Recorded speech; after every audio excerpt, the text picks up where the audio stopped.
everyone, and welcome back to the channel for another video, my first video on super ships. If Satsuma was actually worth your 57 million credits, which isn't actually as hard as I thought to grind actually, especially with Salem and Missouri. Two very excellent ships for grinding. So, let's get into it. Was she worth it? So, survivability wise, 119,200 hit points with a 59% torpedo reduction, so technically speaking, she's got the highest torpedo reduction in the game, which is better than Yamato's. Not her artillery. Her main guns are an absolute meme. They've got very slow reverse speed, but the alpha damage and accuracy with the combat capability is on fucking real. And it is good fun to use, especially at long range when you hit someone that you never thought you would hit. So, the main battery. It's got a reload time with main the modifications, I can't remember the name of it. Main battery modification 3. It gets its reload time down to 30 seconds. However, without it is a 35-second reload for its 500-meter guns, which is a damn long time, especially at high tier, considering how fast some of the pea shooters are and how good they are at starting fires. So yeah, you've got an impressive 8 510mm guns. Each shell has a maximum damage of 19,000, so in theory, you could be pumping out 100k pretty much easily if you hit full broadside citadels on a target, which is fucking insane. Chances are slim though, and the shell velocity isn't what you call the best, 765 meters a second. DHE is not bad either, 8,400, max damage, 41% chance of firing, 85 mil pen on high explosive, so it's not too bad. So one thing I will say is the guns do allow you to overmatch a lot of targets because of how powerful they are, so you'll have no issues in that aspect. But it's not too bad. It's not too bad at all. So I think it's most 32mm plates only have no bother overmatching things, so yeah, you can't complain. The guns will hit hard. Your secondary battery is pretty potent. You've got 14 times dual 100mm guns and 4 times dual 203s. So the dual 100mm guns, 6-second reload, 6.5% chance of fire, 1,000 meters a second, 30 mil of armor penetration.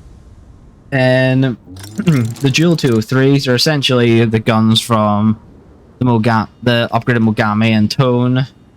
They've got 10.3-second reload, 18% chance of firing, 34 mil of pen with 840 meters a second, so it's not bad. The secondary is quite potent actually.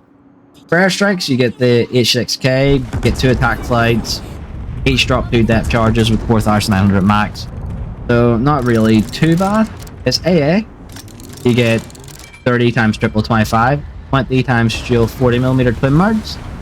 And you get the lovely 14 times dual Akatsuki guns, the Type 60, the Type 97 guns. So yeah, it's like having Akatsuki strapped to the side of each of your vessel with them things. So it's not bad. The continuous damage is 378, damage by shell explosions 1,470, and priority sector is 35% with a max firing range of 5.8 for AA. So your AA is not the most potent, but it's still good, it's still usable. Your max speed, 27 knots. You've got a horrendous turning circle, or turning radius, 1,020 meters. Rudder shift times piss per 22 seconds. Your concealment is around 18 without your concealment modification. I've got mine down at 16.2, 13.7 by depth, 0.0 depending on where the sub is. Air is 13.7 and assured is 2.0. So concealment you're not going to win any prizes for, though your concealment modification is slightly important, to be truthful with you. Now, you do get access to spotters and fighters, but with a range of 27 kilometers, you don't really need a spotter. It's a bit of a pointless thing, to be honest with you. So the fighter does help reinforce your AA, so it's definitely handy to carry. You've got the immediate main battery fire adjustment, which is quite handy. Target area radius 1 kilometer. Progress per main battery shell at 5%. Time of activity before it goes down is 45 seconds, and progress loss per second of activity is 4%. But it does have quite a nice effect. Essentially, it makes your groupings a lot more tighter. So if you get a really pesky cruiser that you just want to get rid of, such as a Worcester or Salem that is just constantly starting fires, trigger this, it gives you minus 35% to your dispersion, and it's active for 25 seconds, so you can get one real pinpoint volley off. And you can really make their life a fucking nightmare. Because, well, when these guns hit, they bloody hard. So, let's round things up. Breaking down that the aircraft. Your long range is 161 and medium is 371 respectively, so not too bad. It's okay, but it's not perfect. Any decent carrier player will enjoy hitting you and farming you in every aspect. Its survivability is very similar to that of the Amados, especially with their armor layered. Very consistent armor scheme, which is pretty good actually. However, it is still got the lovely little front cheeks. So yeah, you can Citadel her from weird angles from the front. Citadel is pretty high, so close range, high caliber AP will rip the health clean out of you. So the best range to play this at to get the most out of armor is definitely medium ranges, long range. But me being me, I enjoy a brawl. I enjoy getting into the knife fights. I like being a dick. So I enjoy getting up close and personal, and with having such a high HP and a 30-second reload, it does make things a bit more difficult, but it is fun. It is genuinely fun to do. So, in regards to playing her in battles, it's definitely a sniper battleship. However, I do like playing close. I do. I play in close quarters, but to be truthful with you, the wise idea is a sniper battleship, ranging from between 11 to 15 kilometers on average, and engaging at longer range so you can angle your armor correctly. However, one big thing to take into consideration with this ship is positioning at the start, as getting her into position is extremely important. Extremely important.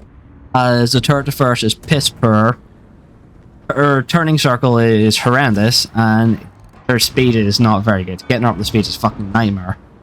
So yeah, definitely get her back. Definitely think about your positioning early on and try and get in there. So pros of her: high HP pool, largest guns in the game technically speaking, extremely high alpha damage and overmatch. Combat instructions reduces dispersion by 35%. So yeah, it's really good that way. But there is a lot of cons. It's like the large Citadel with the cheek weakness from the front. She is fucking huge. Like, she is a massive damn ship. She's got horrendous turret traverse, and she has got very poor DPS for the AA.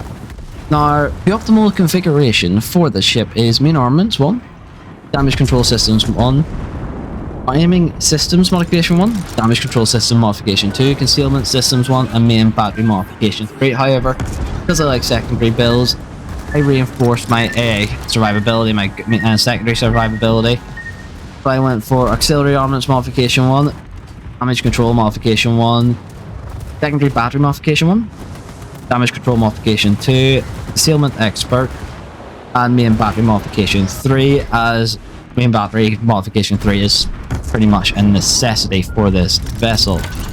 In regards to commander skills, for your first tier commander skills, emergency repair specialist is definitely a big recommendation. However, preventive maintenance is also quite a positive one to have. However, definitely damage control expert. For your number 2, grease the gears. That will make your life a lot easier getting them turrets on target. Number 3, adrenaline rush. 100% has to be adrenaline rush. Or you can go for long range secondary batteries. I went for both. And number 4, it actually is what you prefer, number 4, to be honest with you. Like fire prevention expert, concealment expert, and emergency repair costs. Or could even do manual battery, which I went for, as well as doing pardon me, emergency repair expert. That's the 2 I went for, personally speaking, and that's why I would go for in this one, personally speaking. But at the end of the day, it's up to you and how you wish to build her. These are only recommendations I can give you on it. But saying that, there, it's a super ship. You want to play it for a bit of fun, you want to play it to have a bit of crack. You're not playing it to grind shit, to be truthful with you. In regards to signals, definitely take the Juliet Charlie, Juliet Yankee is 2, India Yankee. They're probably 3 big ones to take, as well as India Delta. The rest of the flags you can mix and match what you really need. November Foxtrot and Sierra Mike are not too bad of an idea to have, but definitely first four I mentioned, Juliet Charlie, Juliet Yankee, Bissell 2, and India Yankee, as well as India Delta, are definitely the biggest ones to go for in regards to that there. Definitely the most important. Anyways, is she worth your 57 million? Is she worth it? Is she worth the fun? Sort of. She's good crack. Not gonna make the money back, but she's good fun to play. And let's be honest with you, who doesn't like playing a supersized Yamato? Who doesn't like having 510mm yeet guns? Fucking derping someone from 15 kilometers away. It is good fun to play. Don't let the master price put you off. And don't let the fact that you're not going to be making money every game put you off the ship. It's good fun to play. It's good crack. Is she worth it? 100%.